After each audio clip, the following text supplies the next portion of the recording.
চাঁদাবাজ আপনার কাছে আসা মাত্রই তার সমস্ত ডকুমেন্ট এবং ইনফরমেশন যথাস্থানে চলে যাবে। দুর্নীতিবাজ লুকিয়ে বাঁচতে পারবে না, তারটাও স্বয়ংক্রিয়ভাবে আমাদের জালে ধরা পড়ে যাবে। আমরা ওই সমস্ত সন্ত্রাসী এবং দুর্নীতিবাজদের গাছের পাতা ধরে টান দিব না, ওদের মূল সহ টান দিব। কোনো দায় মুক্তি দেওয়া হবে না, সবাইকে দায়ী থাকতে হবে তার কর্মের জন্য। উন্নয়ন এবং কর্মসংস্থান হবে ইনসাফের ভিত্তিতে, কারো মামু খালুর টেলিফোনে নয়।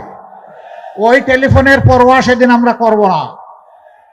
বিবেক দিয়ে ইনসাফ আমরা কায়েম করব ইনশাআল্লাহ। যার যেটা অধিকার, যার যেটা হক, তার হাতে সেটা পৌঁছে দেওয়া হবে আমাদের দায়িত্ব। মানুষকে সেদিন আন্দোলন করতে হবে না, মিছিল করতে হবে না। অনেকে আবার এটার ভুল ব্যাখ্যা করে, কয় আপনারা কি বন্ধ করে দিবেন ফ্রিডম অফ এক্সপ্রেশন?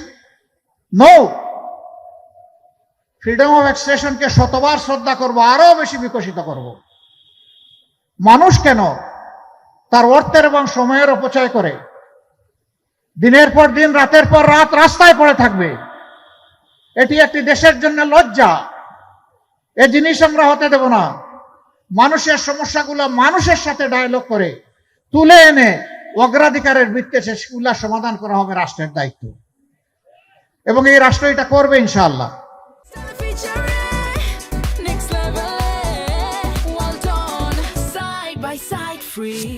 আমরা আপনাদেরকে কথা দিচ্ছি, 17 মাস আমরা চাঁদাবাজি করি নাই।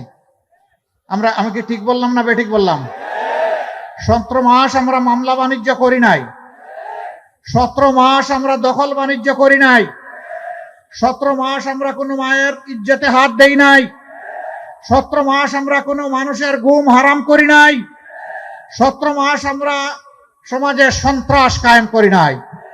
আমরা বলেছিলাম এগুলা আমাদের খাসলতের সাথে, চরিত্রের সাথে যায় না, আমরা এগুলা করি না।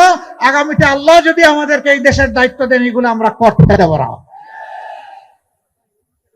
ব্যবসায়ীরা ব্যবসা করবেন নিরাপদে, কোনো টেলিফোন এসে তাকে হুমকি ধমকি দিতে পারবে না।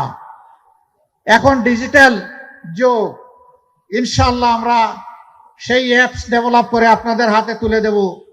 চাঁদাবাজ আপনার কাছে আসা মাত্রই তার সমস্ত ডকুমেন্ট এবং ইনফরমেশন যথাস্থানে চলে যাবে। আপনার কিছুই করা লাগবে না, স্বয়ংক্রিয়ভাবে অ্যাপস চালু হয়ে যাবে। দুর্নীতিবাজ লুকিয়ে বাঁচতে পারবে না, তারটাও স্বয়ংক্রিয়ভাবে আমাদের জালে ধরা পড়ে যাবে। তবে হ্যাঁ, চাঁদাবাজ দুর্নীতিবাজ যারা, তাদের জন্য সুসংবাদ আছে। তোমরা এই সমাজের মানুষ, আমরা তোমাদেরকে সম্মান জানাতে চাই, ভালোবাসতে চাই। কিন্তু এখন যে অপকর্ম করছো তা করলে নয়, এখান থেকে সরে আসো। আমরা তোমাদেরকে শিক্ষিত এবং প্রশিক্ষিত করে তোমাদের হাতেও মর্যাদার কাজ তুলে দেবো ইনশাআল্লাহ। সেদিন হালাল রুজি করে তোমরাও ইজ্জতের সাথে, সম্মানের সাথে বাঁচবা। প্রিয় যুব সমাজ, আমরা জানি লেখাপড়া করার পরে অনেকে কাজ পাচ্ছেন না। কেন পান না? দুটি কারণে পান না। দুর্নীতির রমরমা বাণিজ্য আর বেইনসাফি, এই দুই কারণে আপনারা কাজ পান না। আরেকটা কারণ আছে, সেই কারণ হলো যে শিক্ষাটা আমাদের সন্তানদেরকে দেয়া হচ্ছে, এই শিক্ষা দুনিয়ার অনেক প্রয়োজন পূরণের উপযুক্ত নয়। ইনশাআল্লাহ আমাদের কাজ হবে শিক্ষায় নজর দেওয়া, দক্ষ মানুষ তৈরি করা, চরিত্রবান দেশপ্রেমিক নাগরিক তৈরি করা, যারা দেশকে নিজের অন্তরে ধারণ করবে, বলবে এ দেশ আমার দেশ, 18 কোটি মানুষের কাছে আমি ঋণী, আমার শিক্ষার বিকাশে সকলের অবদান আছে, অতএব আমাকে ঋণ পরিশোধ করতে হবে জাতির। এই অনুভূতি নিয়ে তারা জাতিকে সেবা দিবে ইনশাআল্লাহ। আমরা পরিষ্কার বলে দিচ্ছি, যুবক ভাই ও বোনেরা, তোমাদের হাতে আমরা কোনো বেকার ভাতা তুলে দেব না।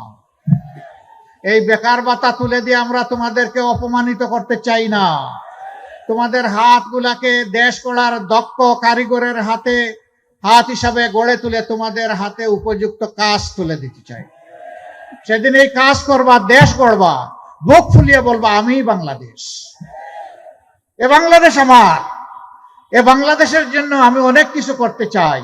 যেইভাবে বুক চিতিয়ে যুদ্ধ করেছিলাম, লড়াই করেছিলাম, সেই লড়াইয়ের দাবি আমার কার্যক্রম দিয়ে আমি পূরণ করতে চাই। যুবকরা রাজি নাকি বেকার ভাতা? না, বেকার ভাতা নাই। ওকে, ফাইন, ইনশাআল্লাহ আমরা সবাই মিলে বাংলাদেশ গড়ব। আমি কি করব? আমি তো একজন বয়স্ক মানুষ, আমাকে কি তোমাদের দলে রাখবা? আমি আছি তোমাদের সাথে, আমিও যুবক, আলহামদুলিল্লাহ। যুবক সেই ব্যক্তি যার যৌবনের উদ্দীপনা থাকে, বুড়া সেই ব্যক্তি বয়স 22 বছর হলেও সবকিছু দেখে যে ভয় পায়, সে হলো বুড়া। আমরা ওই বুড়া হতে চাই না, ইনশাআল্লাহ তাআলা আজিম। এই এলাকা বাংলাদেশের সবচেয়ে শিক্ষিত মানুষের এলাকা। এই এলাকার মানুষ বহু জাতের অশান্তিতে আছেন। সবচেয়ে বড় অশান্তিটা তাদের উপর নানা ধরনের মানসিক নির্যাতন করা হয়।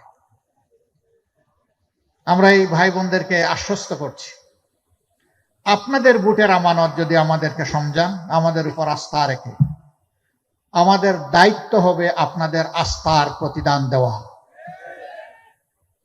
তখন আর কোনো জালেম ওই টেলিফোন করে আপনাকে কষ্ট দিতে পারবে না, বাড়ির গেইটে এসে হুমকি দিতে পারবে না, সন্ত্রাসী পাঠিয়ে আপনার জীবনকে অতিষ্ঠ করে তুলতে পারবে না। ইনশাআল্লাহ আমরা ওই সমস্ত সন্ত্রাসী এবং দুর্নীতিবাজদের গাছের পাতা ধরে টান দিব না, ওদের মূল সহ টান দিব। সুযোগ দিব সংশোধনের, সুযোগ গ্রহণ না করলে শাস্তির জন্য তাদেরকে প্রস্তুত থাকতে হবে। এই ব্যাপারে আমরা হব চরম কঠোর এবং নির্দয়। এই ব্যাপারে কাউকে ছাড় দেওয়া হবে না। ধর্ম, বর্ণ, দল নির্বিশেষে যোগ্য ব্যক্তিটি যোগ্য জায়গায় পৌঁছে যাবেন সমাজের, এটি তার অধিকার। এটা আমরা নিশ্চিত করব ইনশাআল্লাহ।